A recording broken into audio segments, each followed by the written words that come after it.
Today, we're making breakfast muffin French toast.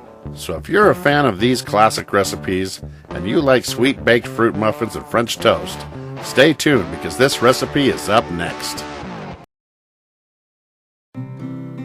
Here I've got an average lemon breakfast muffin weighing in probably about 5.5 ounces. Now the beauty to this recipe is its simplicity and diversity, meaning it's easy to make and you can use whatever berry muffin, fruit muffin you desire. Though I highly recommend the addition of something with lemon in it. And once I've got this all broken up in a bowl, we'll move on to the next step. Here I've got 3 large eggs. I'm going to add some half and half and whisk this briskly. Now realize you don't need the addition of sugar, nutmeg, or cinnamon like most people like to put in their French toast. It's already in the muffin. So all you got to do now is mix these ingredients together.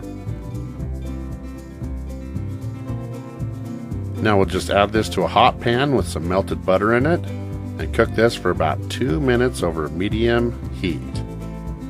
Now if you'll notice, I'm using a pan that's barely big enough for this mix. That's because I don't want it to flatten out too much. I want it to be thick like French toast. It does make it a little more difficult to get out of the pan with a spatula and flip, but if you're careful, you'll get her done. Now I know what you're thinking. It's burned. It's not. It's perfect. And after another minute and a half, you can remove it from the stove and put it on a plate. Now you've probably heard this term with steak, but check out that marbling. Now we'll just add a little maple syrup. And I've got a really nice berry syrup recipe if you're interested in it.